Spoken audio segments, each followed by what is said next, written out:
Bien, buenas noches. Nos había quedado esto como pensamiento semilla, no lo de abajo, sino lo de arriba, iluminación, ¿sí? Habíamos dicho, veníamos en el tema de irnos encontrando a través de la alquimia y de cómo esa alquimia interior empezaba a generar modificaciones interesantes, empezaba a generar cambios que nos preparaban para ir encontrándonos con nosotros mismos y, por qué no, al mismo tiempo encontrando lo que había en el entorno, comunicarnos con el entorno de una manera mucho más expedita. Y entonces, obviamente, hablar de iluminación tiene muchas cosas. A uno le hablan de iluminación y se imagina esto, ¿cierto? Inmediatamente, ¿o no? ¿O qué se imaginan ustedes cuando hablamos de iluminación? Uno como que tiene el concepto es que es para un monjecito zen o alguien por allá en el Tíbet y medio flotando, casi levitando, sin ser argentino ni nada. ¿Ah? La luz, eso es, sí. ¿Qué más? Un despertar, ¿qué otra cosa? Contacto con Dios, ¿qué otra cosa? Conciencia. Eso es, perfecto. Miren cómo todos esos términos de alguna manera ya nos invitan a que hagamos un recorrido interior, y esto implica una pregunta elemental, y es esa: ¿quién soy? ¿No? Mírenlo ahí pensando.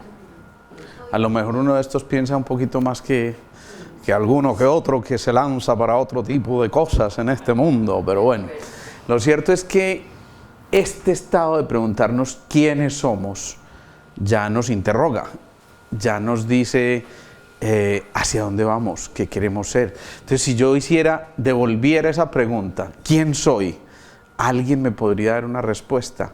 Si ustedes mismos se interrogan, pues por supuesto, no quién soy yo, sino quién es cada uno de ustedes.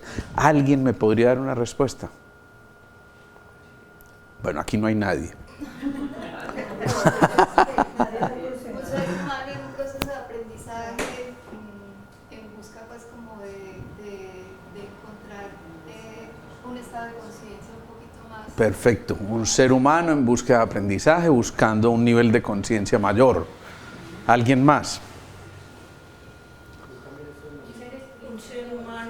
Un ser espiritual en evolución y un ser humano viviendo una experiencia humana. Un ser espiritual viviendo una experiencia humana. Un ser humano pensante. ¿Algo más?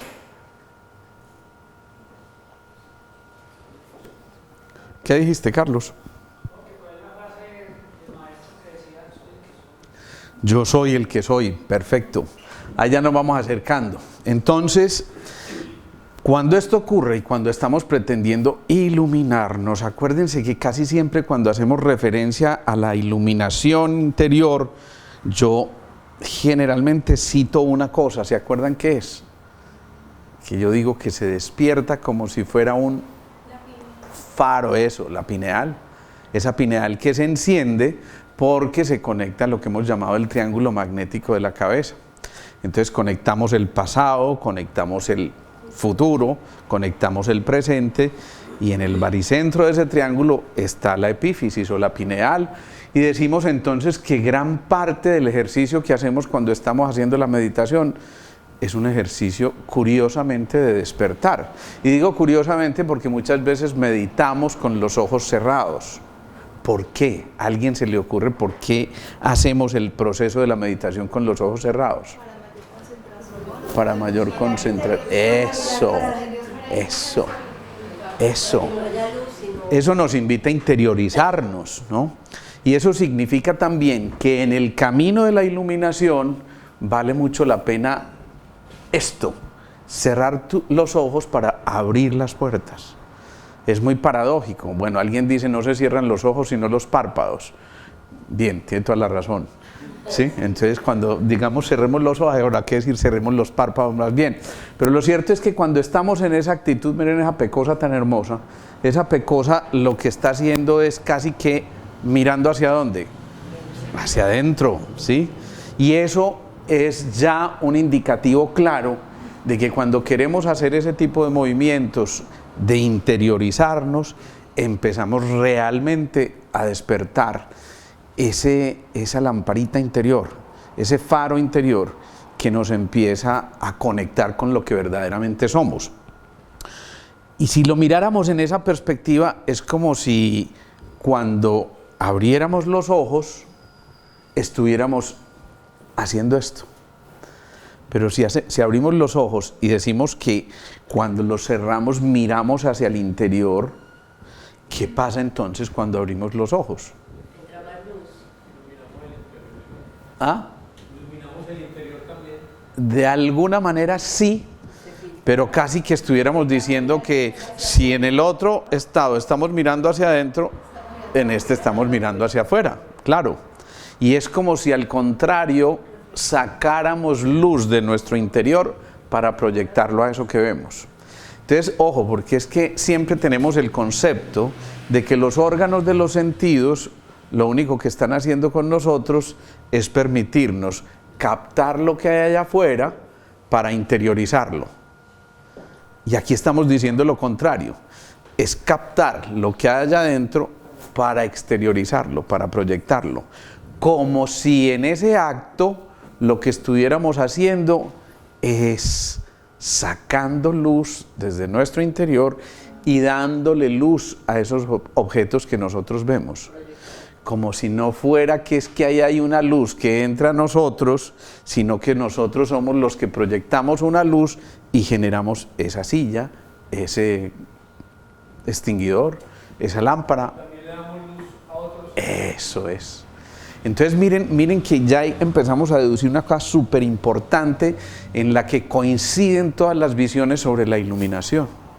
La iluminación es mirar al interior, eso se llama interiorizarnos, para poder proyectar luz al exterior, y por supuesto cuando uno proyecta luz al exterior, está llevando esa luz a quienes están ahí en ese marco, ¿sí? Eso es muy significativo. Porque significa que, miren, expresiones como estas que usamos todos los días. Esa niña o ese niño es la luz de mis ojos. Sí. Y entonces, ¿qué estamos diciendo ahí? Que nos llena de eso. Felicidad, de luz. Entonces la pregunta es él el que nos llena de luz o nosotros lo llenamos de luz? Eso es, eso es.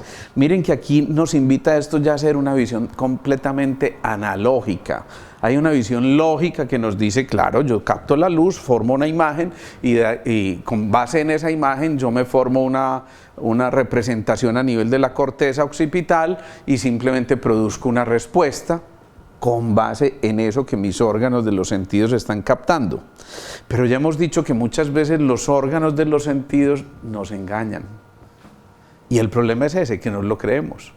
¿Por qué? Porque estamos formando imágenes, digamos que parciales, porque los órganos de los sentidos tienen ciertas limitaciones que no permiten que se dé toda esa información de una manera fluida.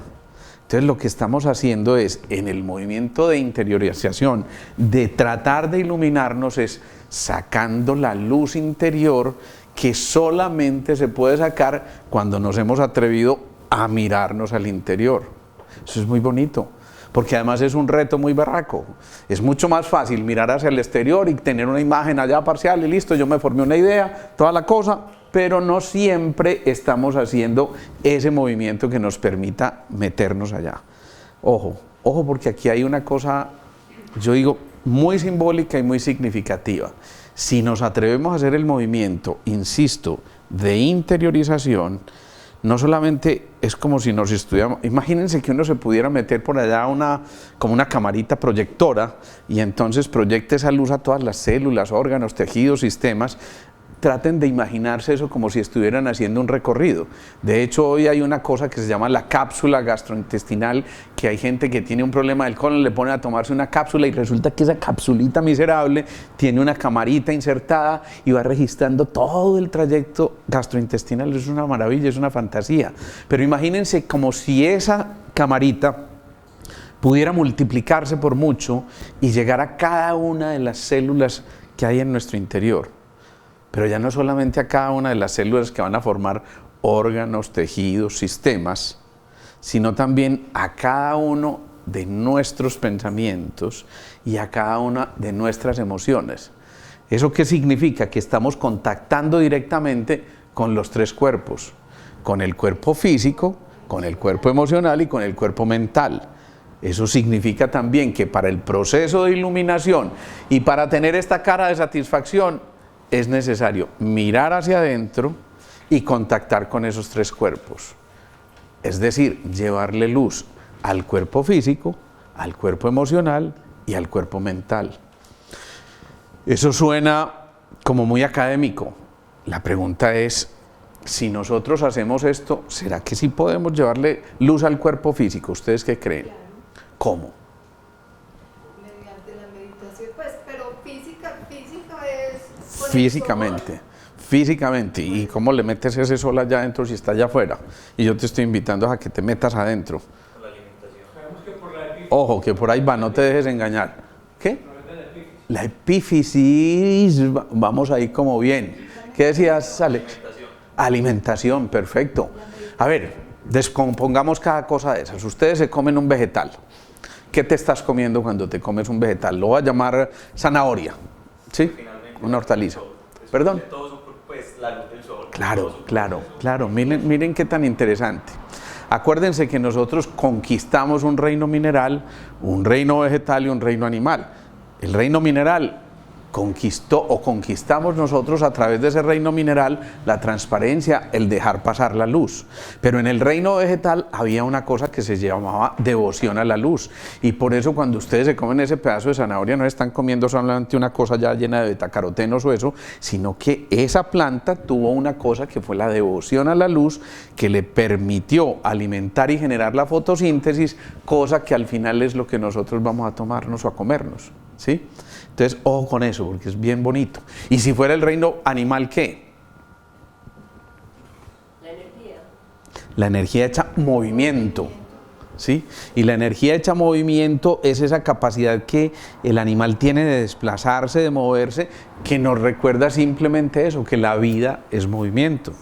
Entonces, miren que aquí está ocurriendo una cosa bien interesante. Nos metemos hacia adentro y resulta que Fritz Albert Popp, uno de los físicos modernos más importantes, el hombre dice, un momento, es que las células se comunican gracias a que hay canalículos por donde se transporta la luz. Dicho de otra manera, electrones. Los electrones y los fotones se están desplazando continuamente, y están permitiendo que entren esos electrones a formar fotones en el interior, y esos fotones entonces empiezan a circular por cada uno de esos canalículos y están permitiendo entonces que ahí se dé la comunicación. Si lo mencionamos en términos de la enfermedad, entonces la enfermedad ¿qué es? En esos términos que acabamos de decir. Es una interrupción en la comunicación y es falta de luz. Maravilloso. Entonces, quien se empieza a hacer, ojo, ustedes dijeron que la pineal nos generaba conciencia. O sea, que quien se empieza a ser consciente, lo lógico respecto a la enfermedad es que ¿qué? ¿Qué? No. Que desaparezca, claro. ¿Por qué desaparece? Porque se conquistó la luz y entonces se hizo el proceso de aprendizaje. Y entonces decimos, esa maestra que era la enfermedad ya se puede retirar porque ya hemos hecho el proceso de aprendizaje. Tiene sentido que la maestra, la enfermedad esté presente mientras el alumno esté en ese proceso de aprendizaje. Pero si el alumno ya aprendió, pues ¿qué tiene que hacer la maestra? Retirarse e irse a enseñarle a alguien más, ¿sí? Eso significa entonces que cuando uno ya está proyectando esto que está mostrando esta imagen, miren estos ojos de esta niña, ¿qué les reflejan a ustedes? Felicidad. Sí, a ustedes le dicen que ella está muy triste, ni siquiera le miren la boca, miren esta parte, ¿sí? Ustedes ven estos ojos y ¿qué les dicen? Claro, hay brillo, hay alegría.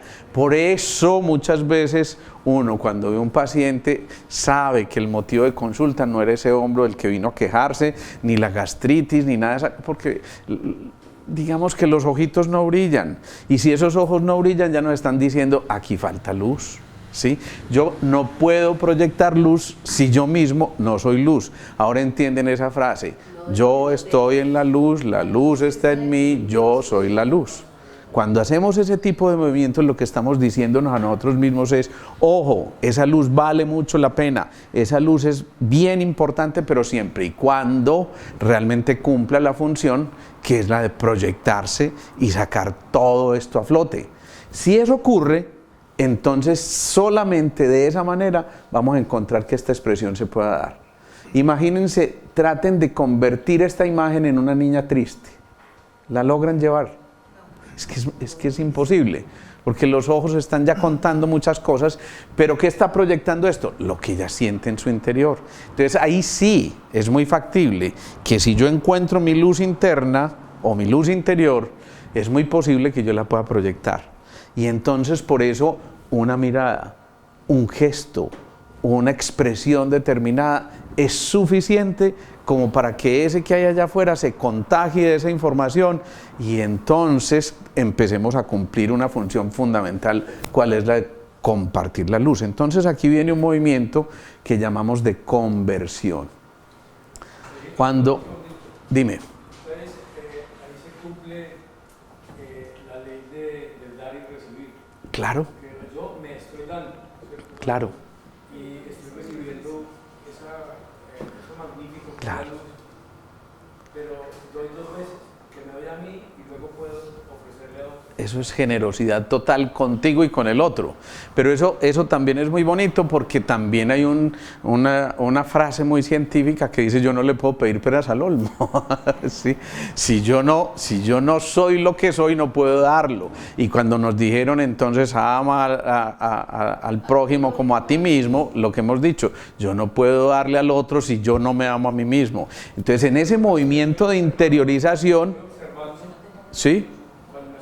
Claro, claro, por supuesto. Cuando tú te observas, pero con esa intención de encender el faro interior, entonces ya no estás con el juicio, con la crítica, con el ego, sino lo que penetra en tu interior es el espíritu. ¿Y a eso cómo se le llama? Estar inspirado. Eso, inspiración. Entonces la inspiración llega solamente cuando te atreves a meterte al interior.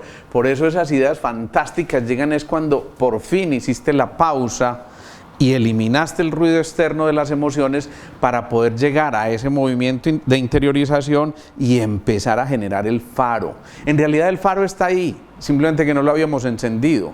El faro nació con nosotros, entre otras cosas porque es la consecuencia lógica de toda una ancestralidad que se empieza a manifestar en un momento determinado.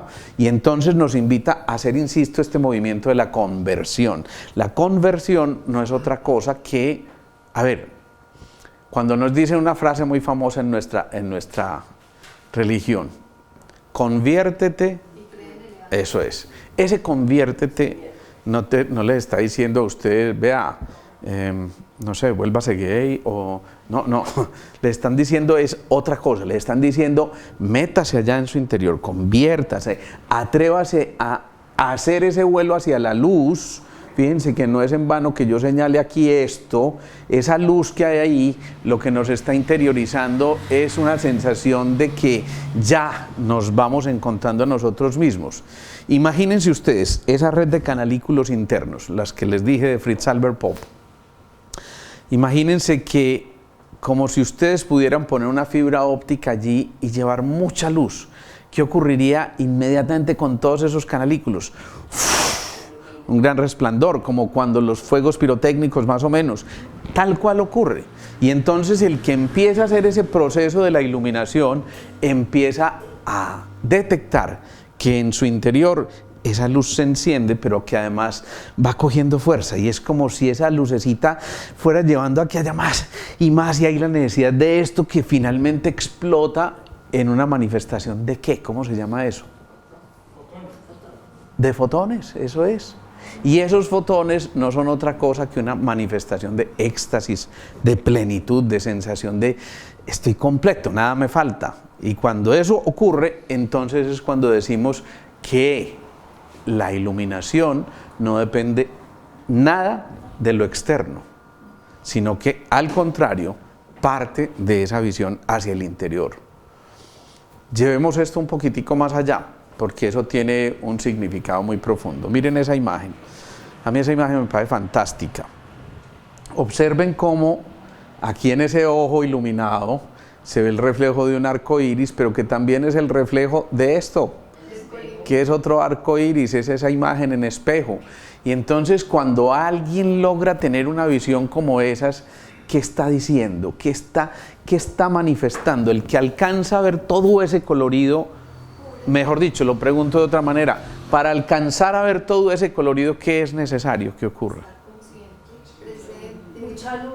Eso, mucha luz. Si yo no tengo esa luz interior, no alcanzo a captar todos esos detalles que me está manifestando esta ave allí y que me está mostrando que la vida realmente es colorido, que no era carreta, que esto no es simplemente una cosa medio poética y bonita, y entonces escribamos el poema y lo que yo digo pues de otra manera más, pintar el lienzo en blanco con todas las experiencias de la vida y darle el colorido. Eso suena muy bonito, pero esto es real, esto es absolutamente real. Cuando los ojos se abren, cuando la mirada se despierta, cuando hay este movimiento, entonces ya yo no solamente estoy proyectándole luz al pajarito para que él me la devuelva, ¿sí?, sino que también le estoy permitiendo a ese pajarito cumplir con la función que es ¿cuál? La de volar. Entonces si el pajarito vuela, yo también vuelo. No sé si me hago entender. Es confundirse con lo observado, es ser uno con lo observado. Cuando poníamos el ejemplo de Milarepa, que ponía la mano en la roca y se convertía o dejaba la huella, es porque él era la roca. Cuando en este caso estamos observando el pajarito y hay esa sensación de plenitud tal, yo soy el pajarito y estoy permitiendo que se proyecte de esta manera que también, imagínense que ese mismo pajarito, ustedes lo están viendo con ojos de tristeza, de angustia, de ansiedad, de miedo. ¿Cómo verían ese pajarito? ¿Lo verían igual? ¿Qué opinan ustedes? No. Claro, los órganos... ¿Qué dices? Un murciélago, bueno. Aquí lo que está ocurriendo es eso, que nosotros mismos estamos dibujando lo externo, coloreando lo externo, dándole colorido a eso que hay en el exterior, siempre y cuando desde el interior parta ese movimiento. Y entonces viene una cosa lógica cuando hablamos de la iluminación. Decimos que el que está dispuesto a hacer una pregunta tiene que atreverse a escuchar una respuesta. Pero obviamente hay muchas preguntas que se dan.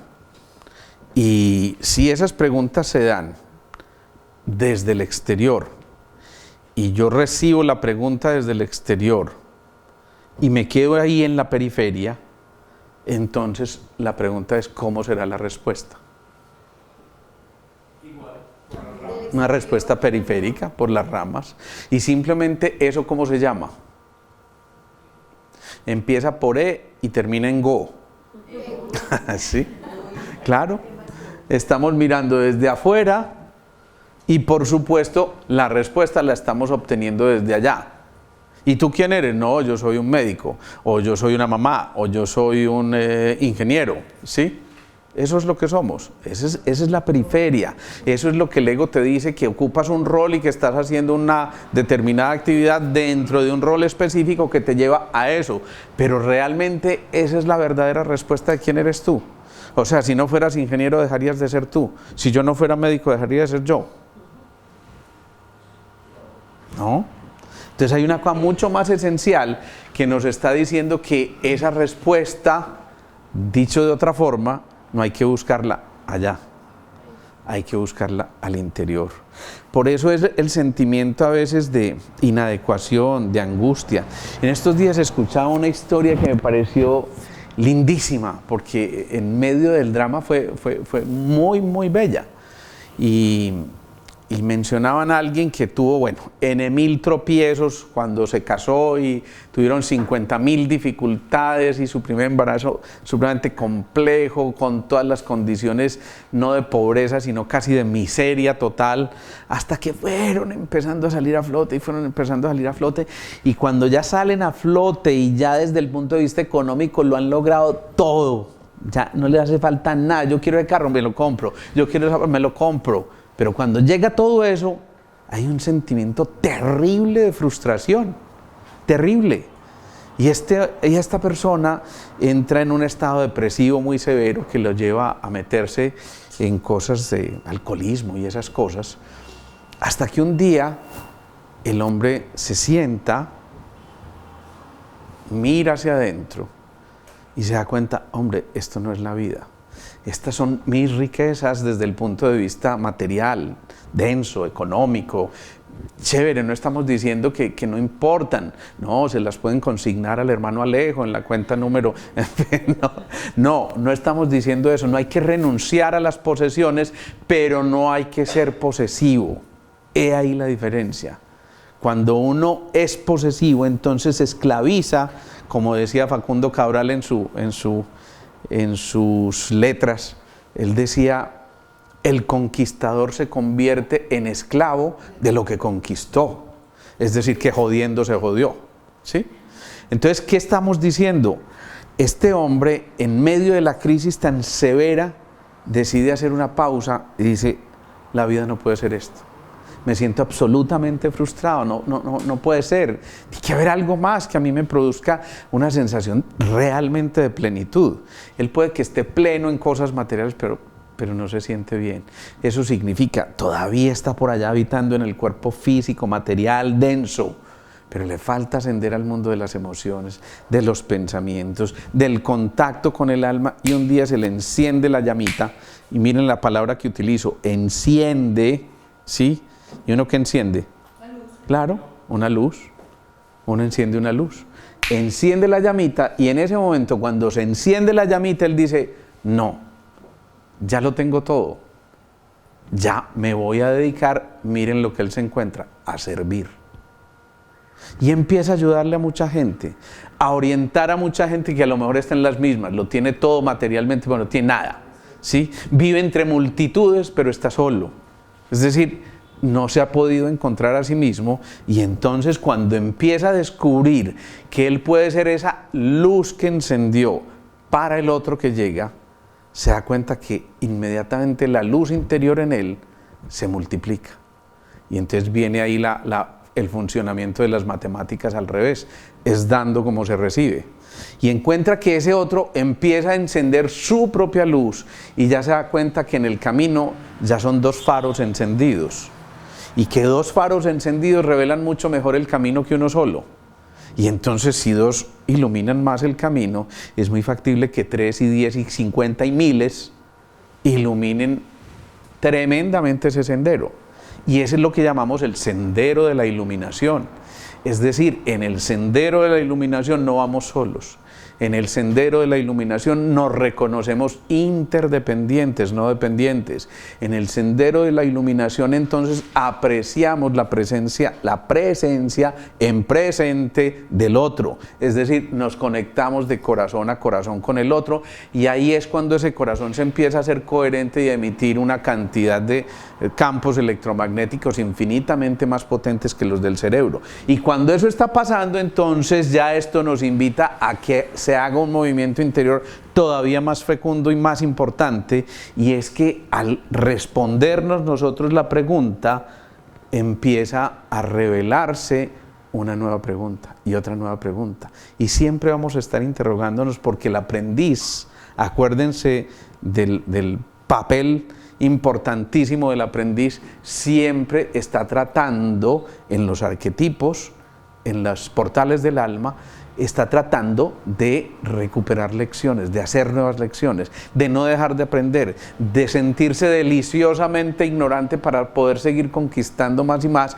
para que así entonces haya la disculpa de las 1001 noches, y entonces levantarse al día siguiente con la ilusión de volverse a levantar y cómo sigue la historia y qué está pasando. Y entonces fíjense, es un niño que, el niño ese que, imagínense el chiste cruel, la niña que le dice al papá, papá, ¿me puedes contar un cuento que no puedo dormir? Y el papá le dice, sí, había una vez una niña que no podía dormir y se murió. Claro, imagínense la cara de la niña. Pero les pongo eso simplemente para decirles, miren, ese cuentecito vale la pena. En cambio, imagínense la niña con la ilusión de que, ¿cómo seguiré el cuento? Mañana te sigo el cuento, mi amor, ¿sí? Y resulta que ella se levanta al día siguiente, papá, ¿y cómo sigue el cuento? Y fíjense que ella no sale allá, papá, ¿me podrías decir cómo sigue el cuento? Hola. No. Y ella es como, ¿cierto? Y demuestra su alegría y en ese brinco y en ese salto está como, pero abre sus ojitos preparándose para recibir esa luz que viene proyectada de un ser que la ama, ¿sí? Como ese niño que recibe el masajito en la barriga de su mamá, amorosamente empieza a recibir luz a través de ese masaje. Y uno dice, ¿cómo así que luz? ¿No es un masaje, pues? Y entonces uno, ¿cómo recibe luz con un masaje? Pregunta. ¿Qué dices? ¿Por qué? Transmisión del amor en esa caricia. Eso, entonces yo aquí le digo, transmito amor, ahí está la luz, ya, bacano. No, es que es simplemente cuestión de iluminarse, acordate, ilumíname Espíritu Santo y el Espíritu Santo me iluminó, marica. Sí, no, eso es otra cosa. Miren, ¿esto qué es? Un fenómeno piezoeléctrico. ¿Qué es un fenómeno piezoeléctrico? Que este roce va generando electrones. Esto es electrones. Si ustedes hacen con sus manos de esta manera y las juntas, sienten que hay como una especie de repulsioncita, de roce, de calorcito, de lo que sea, lo que ustedes quieran describir, y eso no es otra cosa que revelar que somos esa luz interior. Y entonces, cuando estamos haciendo ese tipo de movimiento y la mamá está haciendo el masajito, no simplemente está pasando sus manos amorosamente y con una intención clara, sino que se está generando un fenómeno piezoeléctrico, y por eso el tacto es tan importante, porque ese tacto, cuando decimos yo establezco contacto contigo y te saludo, estoy saludando porque precisamente eso es lo que estamos haciendo. En el tacto estamos sacudiendo electrones, pero en esa mirada estamos sacudiendo electrones, y en eso que se escuchó estamos moviendo electrones igualmente, o igual cuando degustamos u olfateamos, estamos haciendo exactamente lo mismo, estamos tocando todas esas terminales nerviosas que nos están permitiendo proyectarnos con tal fuerza que logran entonces establecer ese movimiento interior. ¿Qué pasa? Que normalmente este proceso de la iluminación nos invita entonces a pasar de la periferia al centro, como haciendo ese movimiento en espiral, ¿sí? Pero en ese movimiento en espiral, miren a dónde se llega, a ese núcleo, y ese núcleo, ¿ustedes qué dicen? ¿Es más condensado o no que esto? Claro. Y entonces, ¿qué significa? ¿Por qué la célula tendrá un núcleo? ¿Qué se les ocurre a ustedes? Generalmente, casi todas las células tienen un núcleo. ¿Pero por qué? Si ustedes dicen que esto aquí está más condensado que esto, entonces, ¿qué importancia? Claro, es donde está la información, y en el núcleo está la información. Allí están todas las informaciones del código genético que se acumulan en ese núcleo, ¿sí? ¿Y eso qué implica? Entonces es como si ya hubiéramos dejado un poquito la materia atrás para ir ascendiendo. ¿Hacia dónde? Hacia la energía, luego hacia la información que se condensa mucho más allá, y finalmente ese núcleo que tiene toda la información debe adquirir conciencia para que sea expresado de la manera más adecuada.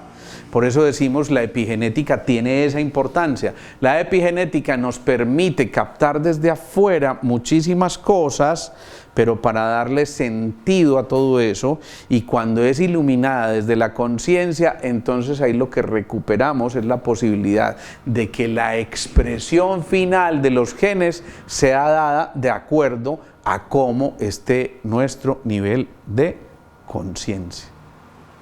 O sea que el proceso de iluminación, también en otras palabras, no es otra cosa que la capacidad de seleccionar los estímulos suficientes y necesarios como para que interiormente se enciendan esas directrices específicas que permitan que determinado gen se exprese o no.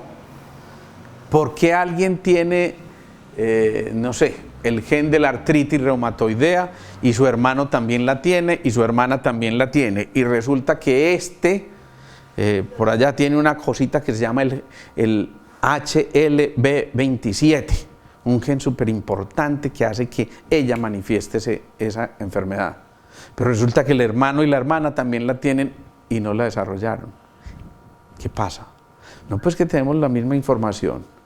Y si está en los genes no debería expresarse igual que a mi hermano. Claro. Claro, la información partió de una manera completamente distinta, fue elaborada de una manera completamente distinta. ¿Y de qué dependió a su vez de que se elaborara la información de una manera distinta? Sí, del contexto que parte de dónde. De eso, de cómo veo yo las cosas. ¿Sí? De cómo veo yo las cosas, de cómo cada uno vive la realidad que quiere vivir. Y es cuando hablamos de que el problema no es lo que ocurre, sino cómo lo vivo. Y entonces ese cómo lo vivo debe tener un aprendizaje inmerso. Cuando alguien finalmente entiende lo que era la lección, dice, sí, ya. Hay un relato muy bonito que les conté semanas pasadas de una doctora, ¿se acuerdan? Del problema de la taquicardia que hizo, la arritmia severa que hizo, y que cuando ella empieza a encontrarse con el abrazo de su mamá después de 20 años de no encontrarse, en ese abrazo comprende, miren la palabra que utilizo, comprende que en realidad su corazón lo único que estaba diciéndole es, regálame un abracito mamá, ¿sí? Y cuando encuentre el abrazo de esa mamá, esa arritmia se desaparece y la meten a una sala de cirugía supuestamente con el cateterismo a tratar de hacerle una ablación, o sea, quemarle un foco ectópico que seguramente se estaba disparando y resulta que el cardiólogo no encuentra absolutamente nada y dice, pero ¿por qué? Si esto lo documentamos antes para poderte meter a cirugía y sale de la cirugía y dice, esto es desconcertante, no encuentro ningún foco, ¿yo qué hago? Voy a quemar alguna cosa por aquí como para que queme algo, pues, pero pues no tiene ningún sentido. Él mismo dice, cuéntame, ¿qué hiciste? ¿Qué fue lo que pasó? En realidad ese ¿qué hiciste? Fue ese convertirse, ir hacia el interior, revisarse y entender, comprender una lección que finalmente lleva a que haya un efecto determinado. Y eso a su vez entonces nos está diciendo que simplemente el proceso de la iluminación consiste en ser. ¿Y qué es ser? ¿Qué es ser? Con el ser.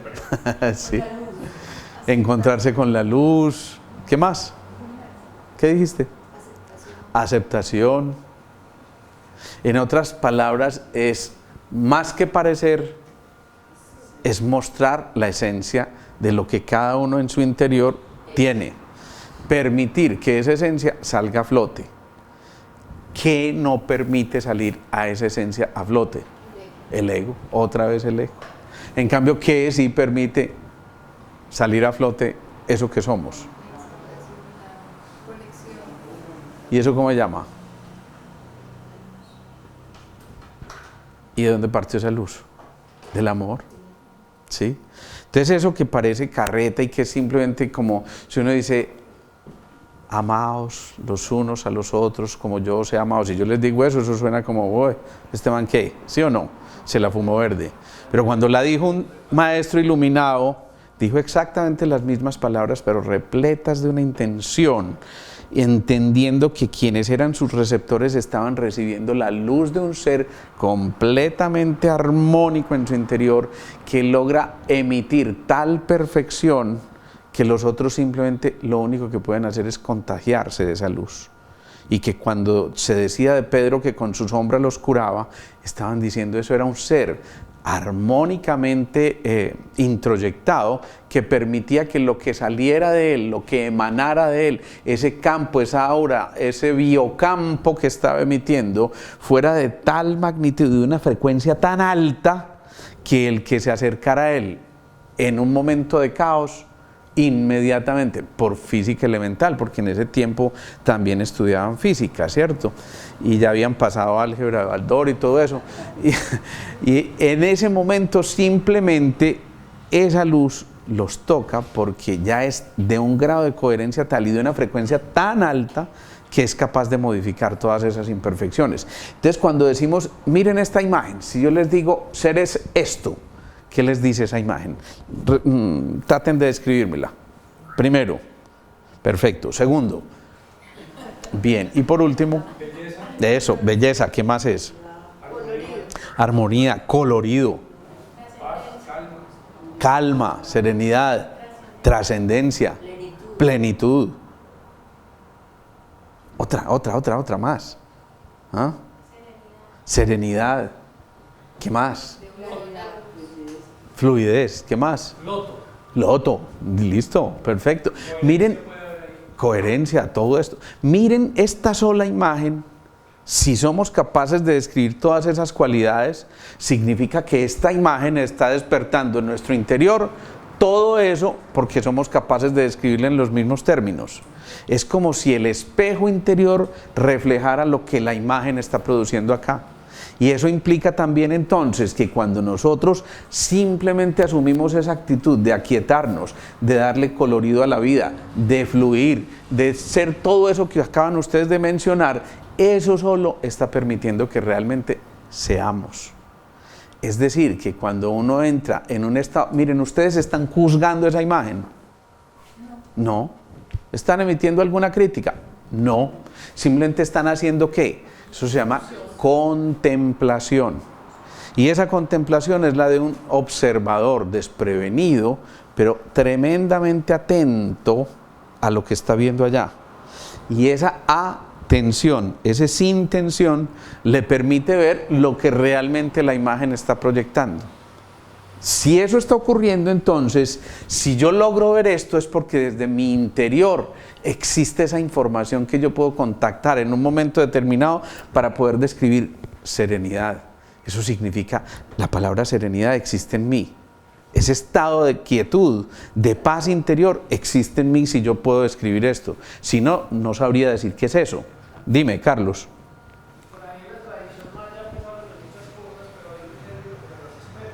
Lo de los... Eso es. Es afuera. Eso es. Tal cual. Esa es la ley de los espejos. Y por eso una imagen como esta es capaz de reflejarse en tus células, neuronas espejo para producirte esto mismo. Calma, serenidad, paz. Esto seguramente que lo primero que te lleva a pensar no es disparémosle a un pájaro. No, por Dios, esto es como que si yo dijera, no, ¿qué es esto?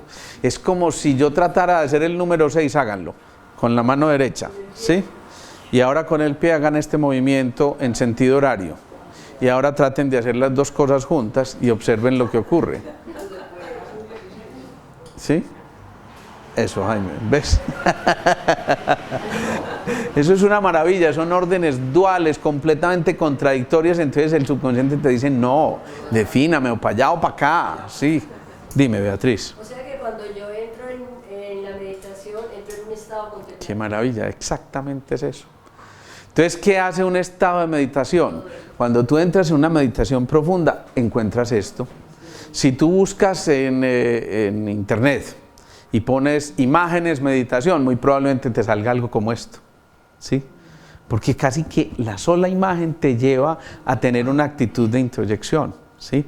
Cuando yo me meto en mi interior y estoy en eso, es muy difícil que yo, desde una imagen como esta, sea capaz de emitir una imagen crítica, de resentimiento. Es que definitivamente ese señor que está hablando allá no tiene sino ego, ¿no? Ustedes serían capaces, metiéndose en esta imagen, de decir, Alejandro no es sino ego. Es como difícil, ¿cierto? ¿Por qué? Porque esto que existe en su interior ni siquiera les permite, como dicen por ahí, pelar el cobre. Porque ustedes no son cobre, son esto, ¿sí? Cuando yo tengo ese espíritu en mí, cuando hay una inspiración, entonces eso no me permite asumir una actitud crítica. Cuando yo asumo esto que les estoy diciendo, simplemente desde el conocimiento y desde el pensamiento, entonces me estoy perdiendo, me estoy quedando en la periferia. No estoy pudiendo entrar a ese núcleo central del medio, ¿sí? Es decir, no estoy pudiendo entrar a donde realmente estaba condensada la información y por eso surge la crítica. Porque no veo lo que hay detrás de eso. No veo la actitud de servicio de alguien que se para aquí, sino que veo la periferia. Y entonces, ¿cómo luce este tipo allá? ¿O qué gesto hizo? ¿O qué chiste tan malo? ¿O cosas como esas? ¿No? y me quedo juzgando. No ve la esencia. Se queda metido en el ego y el ego está poniendo zancadillas. Entonces hay mucha gente que asiste a una charla de estas 5 años. Y en 5 años incluso casi que podría repetir la oratoria de lo que yo estoy repitiendo aquí. Es decir, las palabras ya casi que salen y fluyen casi que espontáneamente. Las palabras. La pregunta es, ¿lo sentí? ¿Lo estoy diciendo desde el sentimiento o desde el conocimiento? Cuando nos quedamos en la periferia nos quedamos en lo mental, y lo mental tiene que ver justamente con ese ego que te traiciona y te invita a la crítica. El Espíritu te dice, qué maravilla poder compartir, qué rico encontrarnos juntos acá, qué maravilla poder entonces mirar a los otros a la cara y decir, qué bueno darte un abrazo, y esto que al final ocurre después de la meditación, que generalmente casi que uno no puede resistirse a dar el abrazo, es consecuencia de esto. Llegamos a un proceso de interiorización tal que no cabe lo otro, no cabe el juicio, no cabe la crítica, no cabe la separatividad, no cabe eso que no era la esencia de lo que estamos viendo aquí. Por eso esa imagen entonces está proyectando cosas tan importantes, y por eso decimos, el conocimiento pertenece al ego. A menos que completen esa frase. Eso, a menos que sea compartido, a menos que la intención de adquirir conocimiento sea con la única finalidad de comprender que el conocimiento no nos pertenece, que el conocimiento es para compartirlo. ¿Y quién logra hacer eso? Es dentro de los arquetipos. ¿Se acuerdan? ¿El huérfano? No. ¿El inocente? No, les voy diciendo todos. ¿El buscador? Tampoco. ¿El amante? Digamos que medio parcialmente. ¿El guerrero? ¿El bienhechor? ¿El destructor? ¿El constructor? ¿El gobernante? ¿El mago? ¿El sabio o el bufón? ¿A algunos les llamó la atención? Sabio. ¡Ah, qué maravilla! Claro, el sabio, el verdadero sabio, sabe que el conocimiento es para compartirlo, que si no, no tiene sentido. Ya lo hemos dicho en otras ocasiones, porque si no es como el artista que no tiene quien admire su obra, o el pintor que no tiene quien observe su talento, o el cantor que no tiene quien lo escuche, ¿sí? Esto es el verdadero sabio. El verdadero sabio sabe que tiene que dejar lo que el conocimiento desde el ego le pone en el camino para poder ahí sí profundizar en el sentido que tenía ese conocimiento, y el sentido del conocimiento no es otra cosa que el compartir la información. Si eso no se logra, perdimos el año. Si estamos aquí sentados, pero no alcanzamos a ver ese trasfondo que va, insisto, hacia el núcleo, ese movimiento en espiral, ya lo hemos dicho tantísimas veces, el camino de ascenso hacia la iluminación, hacia dónde se ve el fuego, hacia arriba o hacia abajo. Claro. Y entonces ese fuego te invita a hacer un movimiento en espiral en el que cada vez vas pasando por una octava superior hasta lograr alcanzar eso que por allá pareciera inalcanzable en un momento determinado, que no es otra cosa que el contacto ¿con quién? Con el alma, con el alma. Y ya mucho más adelante, con la chispa divina, con la mónada, sigan de ahí para allá todo lo que, con la fuente, listo, digámosle la fuente. Y eso no es otra cosa que lo que estamos haciendo aquí. Entonces, miren esto. Bonita esa imagen, ¿o no? Pero pónganle texto a esa imagen. Hagan de cuenta que ustedes se paran aquí y van a dictar el resto de la charla a partir de esa imagen. ¿Qué dirían ustedes viendo esa imagen y poniendo este letrerito que yo les puse aquí de pastel? Desaprender. Sigan pues, sigan la charla ustedes. Sí, a ver, ¿qué sentido tendrá desaprender? Volver a la inocencia. Eso. Volver a la inocencia. Miren qué está haciendo. Descríbanme la imagen que están viendo allá. ¿Qué están viendo? Un niño comiendo manzana. ¿Eso tendrá algún simbolismo? ¿Ah? El origen. Conocimiento. El origen. Y por ahí va la cosa, por ahí va la cosa. Y entonces, ¿qué implica? ¿Ah? El pecado, claro. Nacimos con el pecado. Eso fue lo que nos metieron. El pecado original. ¿Y el pecado original cuándo ocurrió? Cuando nos comimos la manzana que se llamaba, en esa época la manzana se llamaba Eva. ¿Sí? Sí. Y entonces como le dijeron no comerás de ese fruto y no sé qué, tal cosa, y se comió la manzana de Eva, pues digo, es eso. Entonces, ¿qué pasó? Que eso, dio papaya y se comió la manzana. Sí.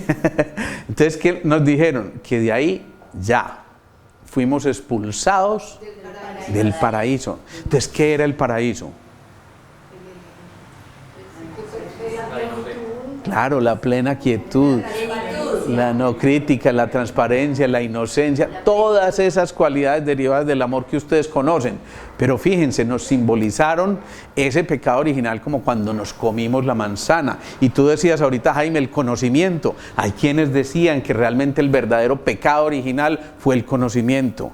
Porque el campesino le da el dolor de cabeza, se toma su aspirina y tranquilo, pero si le da al estudiante de medicina, pues pucha, es un aneurisma, o es la hipertensión, o es el tumor haciendo no sé qué, tal cosa, y el conocimiento empieza a convertirse en una cosa que es esclavitud total. ¿Dónde está ese niño en ese momento? Eso. Y entonces, ¿qué es esa mano? ¿Qué simboliza esa mano? Sí, de alguna manera, pero ¿qué más? Sostén, seguridad.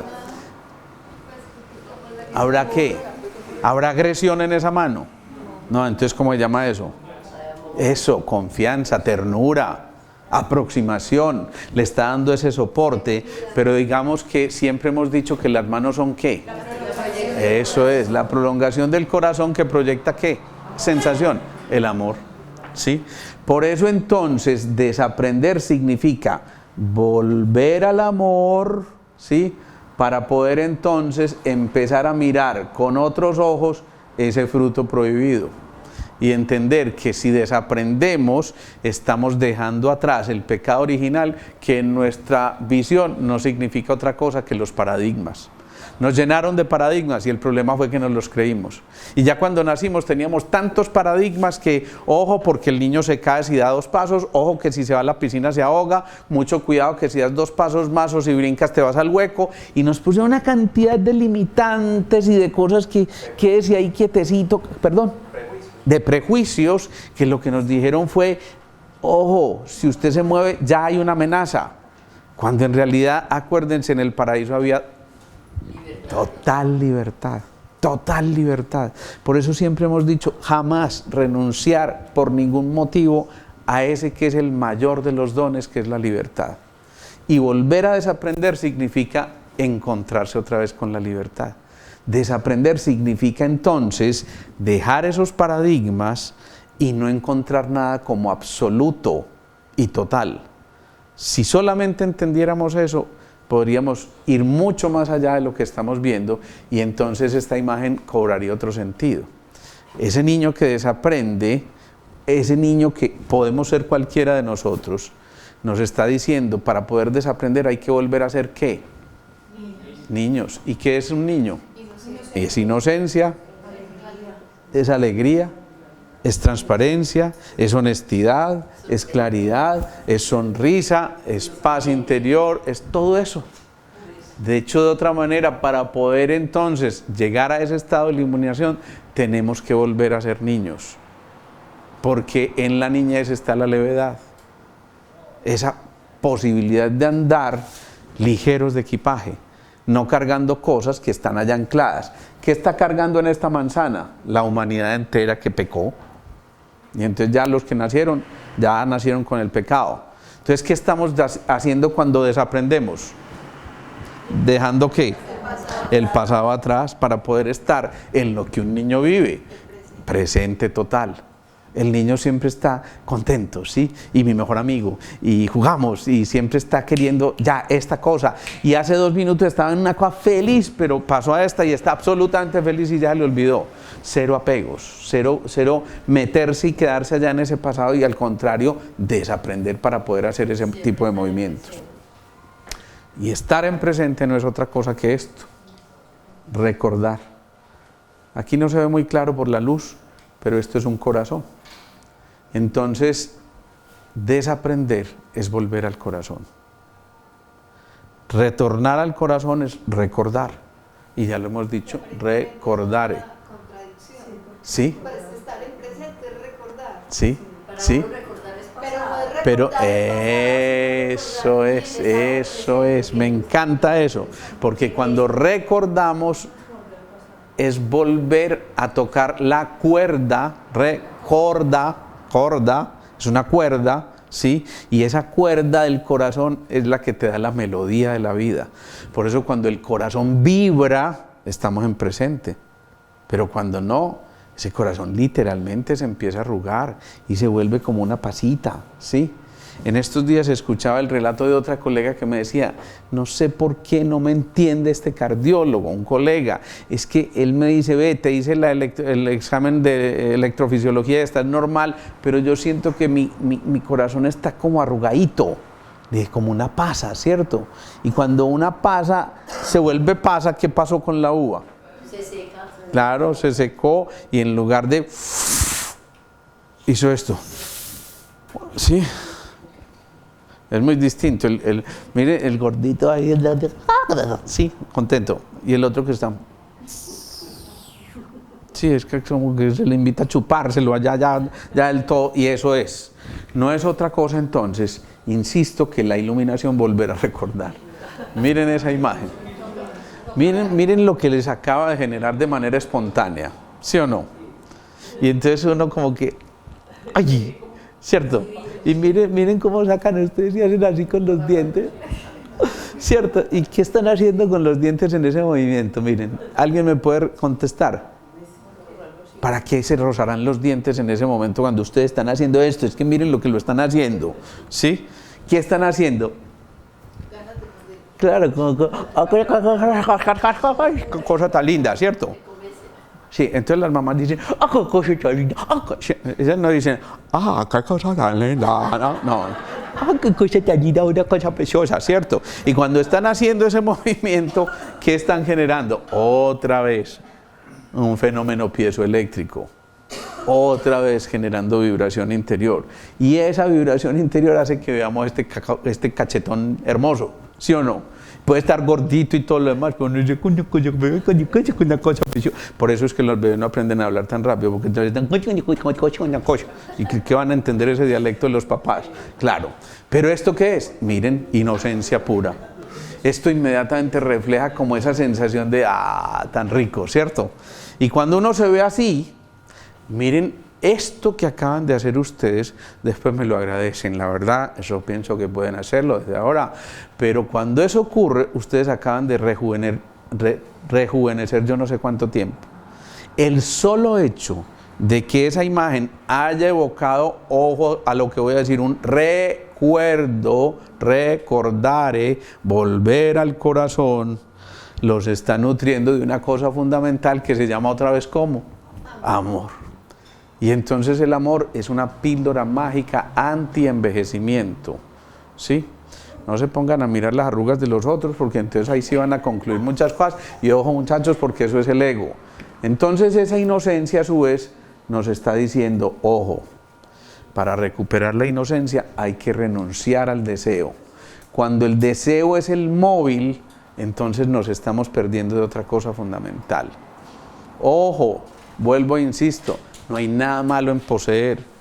Si la vida te regala cosas como compensación a un esfuerzo que hiciste, maravilloso, recíbelas y además generosamente, pero no te quedes con ellas, porque ahí vienen las trombosis. Ahí es donde toda la información se genera o se choca y se forma un trombo. Eso es lo que ocurre cuando las cosas no circulan. Si la sangre no circula, se forma un trombo, ¿sí? Entonces, ¿qué es un tromboembolismo? Ojo, que no está circulando, que no estamos dejando fluir, que no estamos dejando pasar, ¿sí? En que nos estamos quedando atrancados y le damos vuelta y volvemos a rumiar y seguimos rumiando, y entonces el vaso, que es el que maneja las obsesiones, pero que también tiene que ver con una cosa que el vaso y el hígado con la sustancia roja y sustancia blanca, en fin, en cristiano con la sangre. Entonces, ¿qué va a pasar? Que se va a entorpecer ese movimiento que es la sangre, ¿sí? Entonces empezamos a entender la enfermedad desde otro contexto. Cuando yo digo renunciar al deseo, les estoy diciendo es que su vida no se mueva por el deseo, ¿sí? Por eso cuando me dijiste que yo te deseo, yo pensé, será, más bien renunciemos al deseo. Yo dije, no, eso es para los iluminados, yo más bien me quedo contigo, Cristina, ¿cierto? Cuando estamos en ese coso, entonces empezamos a comprender que renunciar al deseo no es otra cosa que también, ojo, dejar las posesiones atrás. ¿Qué son las posesiones? ¿Qué están viendo ustedes en esa imagen? ¿Qué es esa imagen? ¿Cómo se llama esa imagen que hay ahí? Yo llamo ¿una llama qué? ¿Una burbuja? Eso, una burbuja. Y normalmente, ¿qué ocurre con una burbuja? Es que explota, ¿sí? Pónganle el alfilercito a esto aquí o tóquenla. ¿Qué hace? ¿Cierto? Y esa ilusión desaparece en un segundo. Esas son las posesiones. Una burbuja. Y esa burbuja te dice, hoy lo tenemos todo, mañana quién sabe. Eso es una burbuja. Pero, ¿esto es una burbuja? No, ¿cierto? Es que aquí sí estamos mostrando al ser, no al tener, tener, ¿no? Y entonces tampoco estamos mostrando esa burbuja. Lo que estamos diciendo es, ojo, porque detrás de todas esas posesiones, detrás de esos deseos frecuentemente hay burbujas. Y no solamente me estoy refiriendo a lo material, lo denso, esto, el carro, la casa y la beca, sino también al otro, a mi pareja que me pertenece, mi pareja. ¿Sí? Eso es otra burbuja, eso es otra ilusión.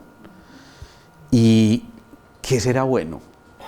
¿Estar metido entre burbujas o que se revienten las burbujas? ¿Qué opinan ustedes? ¿Qué será más seguro? ¿Estar metido en la burbuja? Si se revienta así de fácil, claro. Entonces, eso que era mi posesión, mi novio, mi novia me dejó, ay no, me morí. Eso fue una burbuja maravillosa que se reventó. ¿No les parece maravilloso eso? Que se reviente, lo que esté flojo, que se caiga mi hijo, dicen las señoras. ¿Cómo es? ¿Cómo es? ¿Mazorca? No, capacho no es mazorca, dicen las viejitas, ¿cierto? Capacho no es mazorca, mi hijo, ¡Ave María! ¿Cierto? ¿Usted qué pensó? Yo tampoco, pero en estos días lo oí y me quedó sonando. Y me encantó. Entonces, ¿qué pasa? Que esa burbuja se tiene que reventar tarde o temprano. Si estamos edificando bajo premisas falsas, eso se tiene que reventar. Y pasa lo del space, se tiene que reventar. ¿Sí? Entonces, maravilloso que se reviente. Que se fue y se enamoró de otra a los 8 días. Entonces estaba tan enamorado de ti. ¿Qué más pasó ahí? ¿Por qué la burbuja se reventó? Es maravilloso, lo que esté flojo que se caiga o no. Hay que empezar a cambiar la visión de las cosas, porque si no nos quedamos metidos en esta burbuja y eso es altamente riesgoso. Y ya lo están empezando a entender o no. ¿Qué más ocurre? Que bien sea que nos jubilemos, pero en presente. ¿Alguien me puede explicar eso? ¿Qué cosa tan enredada? Jubilarse en presente, ¿y eso cómo es? Claro. Esta palabrita que les dice, eso, júbilo. Jubilarse es eso, es júbilo. ¿Por qué tanta gente se entristece? Voy a dejar de trabajar, Dios mío, ya no voy a volver a la oficina, ya no sirvo para nada, ya no sirvo para nada. Esa es una expresión muy común del jubilado, ¿ya? Cuando yo trabajaba, cuando yo era útil, entonces ya hoy soy un inútil, ¿no? Jubilarse viene de júbilo, es el momento de celebrar, hijo de pucha, trabajé tanto que ya me lo merezco y entonces me lleno de alegría y me jubilo, gozo, alegría máxima, ¿cierto? Pero uno dice, ay, me jubilé. Y entonces miren, claro, y entonces ¿qué pasa? Toman, mira lo que acabas de decir, toman esa posición, hasta ahí estaban. Soy útil para la sociedad, soy un tipo maravilloso, pero me jubilé. Sí, me jubilé y tomo esa posición. Me arrugué, me enchonché, me volví viejito de un día para otro. Y es, sí, claro, por supuesto. No, hay otros que se jubilan en presente. Eso es lo que estoy diciendo. Entonces, jubilarse en presente es vivir cada día, cada instante, como si fuera el momento mayor de júbilo. Yo, de verdad, eso lo hemos dicho 1000 veces, Margar, esto parece un elogio a la... El tiempo es de uno. ¿Cierto que sí? Debe organizar su tiempo como Miren lo que dice, el tiempo es de uno, y es verdad, ese es el verdadero gozo de un jubilado. Yo siempre me quedo admirado, Margara, a sus 27 años que ya tiene, es la primera que viene y se sienta aquí. Goza, se ríe, goza con cualquier cosa. Véanla ustedes en una caravana, ahorita me estaba diciendo, oís, porque ella siempre habla así, oís. Imagínate que estuvimos en la caravana de Santa Bárbara, tan bonito, tan especial. Y en la caravana de Santa Bárbara uno dice, pucha, eso es un esfuerzo físico, es un esfuerzo de todo tipo, y sin embargo, allá está como un niño en presente, gozando, poniendo el amor en movimiento. En otras palabras, sirviendo. Y por eso sirve. ¿Sí? Alguien de su misma edad posiblemente está sentada en una silla de ruedas y lamentándose de lo que hizo y no hizo. ¿Sí? Pero miren, esto es jubilarse en presente. Es estar vivo, es estar en esa capacidad de irradiar amor, de generar esta cosa que se está moviendo para que este pendulito no se detenga, pero sí pasa siempre por el centro. ¿Y el centro qué significa? Otra vez el corazón. Miren lo bonito, eso es iluminarse. Iluminarse es entonces liberar las cadenas. Y alguien tiene que romper los eslabones, porque si alguien no rompe un eslabón, entonces vamos a seguir condenando a que nuestra descendencia, aquello de generación en generación, vaya siendo exactamente lo mismo. Y por último, para terminar con esta expresión, entonces, finalmente, si recopilamos todo lo que hemos dicho hasta ahora, definitivamente iluminarse no es otra cosa que eliminar el sufrimiento. ¿Sí? Ponerle fin al sufrimiento. Eso es iluminarse. Entonces fíjense que no es una cosa de irnos al Tíbet, de tener que levitar, de tenernos que meter en oración y en meditación 48 horas diarias. No, el verdadero iluminado es el que se goza un único tiempo, el del presente, una única emoción, la del amor, una única riqueza, la de la humanidad, una sola religión, otra vez la del amor. Eso no es otra cosa, esto es iluminarse. Entonces, alcanzar el grado de iluminación es la posibilidad que cada uno de nosotros tiene de volver a rescatar su inocencia, su ser esencial, su coherencia, su transparencia, es decir, otra vez de volver a ser el niño interior, pero con la experiencia del adulto que ya vivió todo este tiempo. Y un niño, un bebé podrá iluminarse. Es que ya es un iluminado, claro. Miren lo que les decía del pensamiento analógico, es muy curioso porque hacemos este tipo de sacrificios tan tremendos para poder iluminarnos. Eso significa que cuando nacimos iluminados nos fuimos apagando. ¿Y por qué nos fuimos apagando? Por tanta pendejada. Eso es, se llama paradigmas, no es otra cosa. ¿Sí captamos esto? Preguntas, dudas, inquietudes, observaciones. Dime, Andrés. Alejandro, pues digamos que uno típicamente se persigue la iluminación, así sea en el ámbito, o digamos que en el ámbito espiritual, que tiene pues toda relación con esto que estamos de hablar. Pero a veces uno quisiera que eso fuera un golpe de, se amaneciera y uno ya está iluminado, ¿no? Pues, pero, y eso, la dimensión temporal, en que eso se puede lograr, ¿Sabes que me encanta esa pregunta, Andrés? Él dice, esto debería ser de un día para otro o de un momento a otro, pues es que, y es verdad, la iluminación se logra de un instante a otro. Miren, yo pudiera ser nivel 1 de iluminación, entonces podría ser como en esos cursos españoletes, ¿no? Educación para el amor, educación para iluminarte. Vamos, habrás notado que estás un poco oscuro porque en tu interior habitan emociones como el ego y la esclavitud a tus propias cosas. Si quieres continuar en este proceso de iluminación, preséntate al nivel 2 de iluminación para todos. Sí, uy. Y nos quedamos ahí. Realmente la iluminación ocurre en un momento en que por fin, después de tanto revoloteo, la fatiga fue tal que te llevó necesariamente a aquietarte, y en ese aquietamiento cerraste los ojos y miraste a tu interior. Por eso el estado más cercano a la iluminación es el del ensueño, ¿sí? Porque cuando ya te vas durmiendo dejas toda esa cosa allá afuera para poderte interiorizar.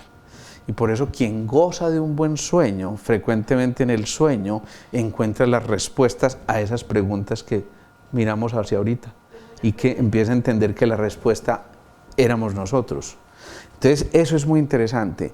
Esto no se da de manera escalonada, ni con un curso de no sé qué, ni de verdad. No pierdan el tiempo ni la plática si piensan que se van a iluminar si se van para el Tíbet. Conocí una vez un relato de un español muy especial que nos contaba, nos decía, hombre, que me he ido para el Tíbet, donde el maestro tal y no sé qué, y con semejante sacrificio he vendido no sé cuántas cosas, me he ido para allá con todas mis cosas y he llegado allá, y entonces pregunto por el maestro y maestro, vengo a iluminarme, vamos, aquí estoy, ilumíneme maestro. Y el maestro callado. Así, bueno, debe ser que esto es así, ¿eh? Voy a esperar 3 días, 4 días, 8 días, 15 días, y el maestro, maestro, por favor, que mire, que esto me cuesta, ¿usted por qué no me ilumina de una vez? Y el maestro le suelta esta perlita y le dice, ¿quieres iluminarte? Vuelve a tus raíces, allá hay unos santos también. Y entonces le cita a Santa Teresa, ¿cómo se llama? A San Juan de la Cruz, a Santa Teresa, todos estos, y le dice, esos son tus maestros, no busques donde no tienes que buscar, ¿sí? No busques las llaves allá afuera donde hay más luz, simplemente porque hay más luz si las perdiste aquí. Eso es muy importante. Entendamos que eso no se da de manera así, no, ni por decreto, ni por nada de esas cosas. Es posible que alguien emprende ese camino, pero se desvíe tantas veces por las ramas que no logre enfocarse de manera adecuada y se pierda. Pero es posible que otro que apenas llega, en apenas cuestión de segundos o tal vez minutos, quizás horas, empiece a entender por dónde es el verdadero camino, cierre los ojos, mire en su interior y entienda que la respuesta estaba allá. ¿Ibas a decir algo, Carlos?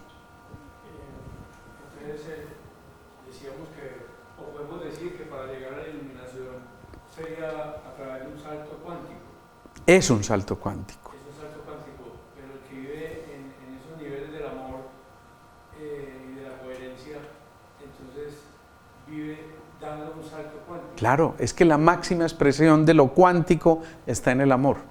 Dicho de otra forma, el amor es la potencialidad de lo cuántico, ¿sí? Desde ahí es donde realmente se puede alguien sanar. Desde ahí es donde alguien se puede encontrar. Desde el ego está en el afán, necesito conseguir más, Dios mío, tengo que trabajar más porque yo quiero ese Ferrari y estoy desesperado y tal, y de pronto se consigue el Ferrari y fue tal la cosa, ¡pum!, me morí, no aguanté el totazo. ¡Ay, por fin! ¿Sí?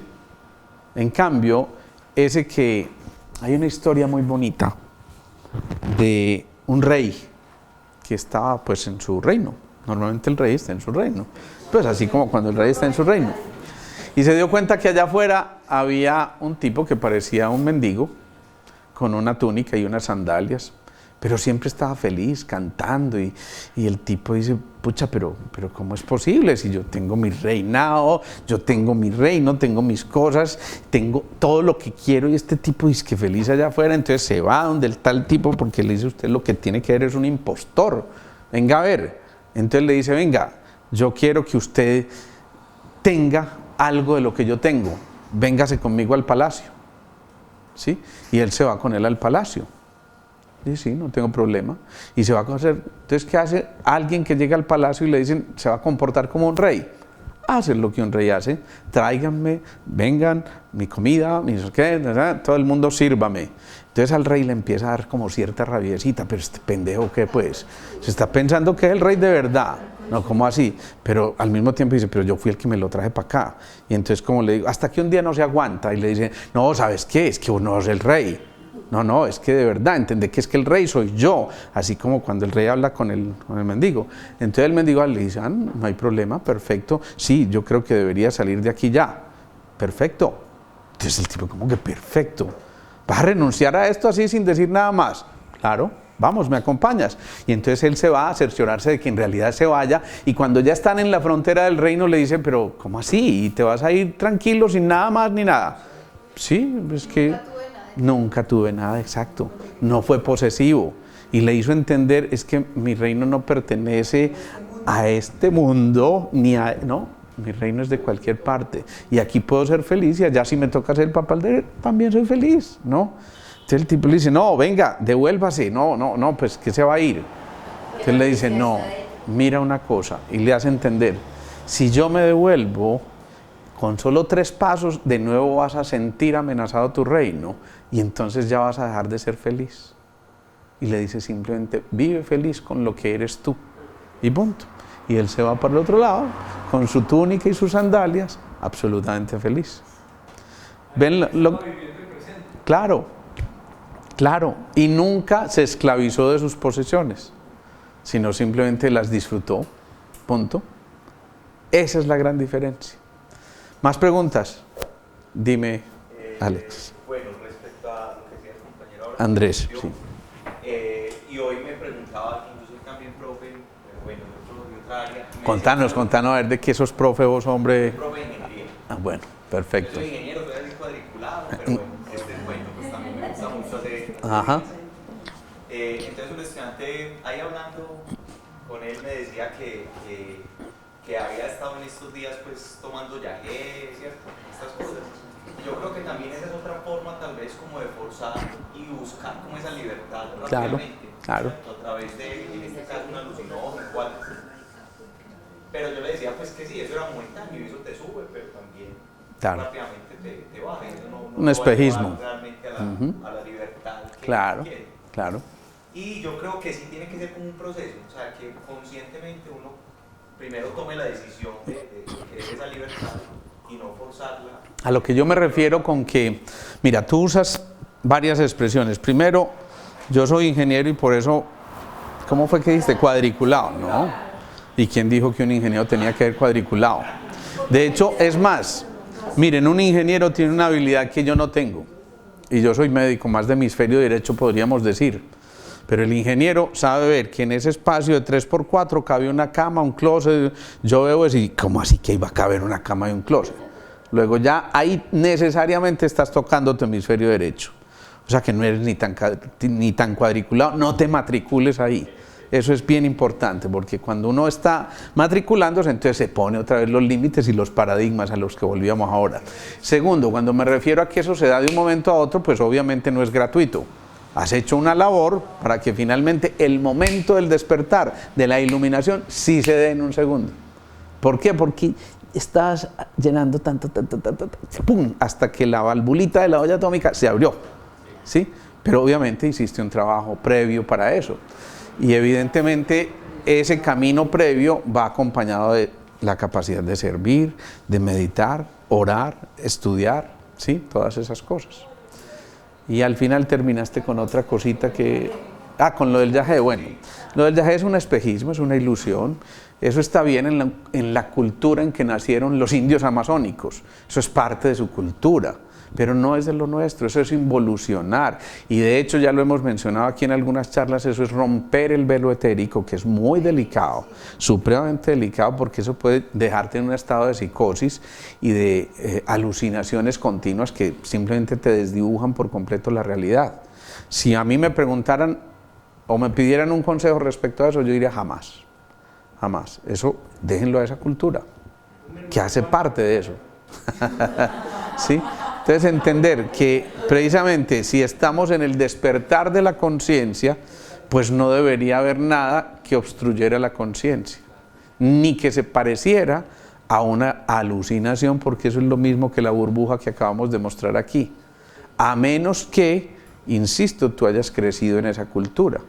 Y si eso fue parte de tu cultura, hace parte de tus raíces, de tus costumbres, de lo que es tu esencia, porque esa sí es tu esencia, pues maravilloso, pero no es la tuya. Y de un momento a otro te metes en un viajecito de esos y por supuesto a veces dejas de entender cuál es el verdadero viaje. ¿Mm? Y se queda en el viaje. Yo conozco más de uno que se ha quedado en el viaje, ¿no? Y en el viaje con el taita resultó que mientras estaba viajando el taita trabajó y la dejó embarazada y le quitó la casa, el carro y la beca, ¿sí? Conozco casos como esos y que después de 15 años todavía no han podido aterrizar. La vida es clara, bella, un día abierta como un mar, cerdo. Y resulta que nunca aterrizaron y claro, se quedaron ahí perdidos. Ojo con eso. Bien, ¿más preguntas? Bueno, vamos a terminar haciendo la meditación.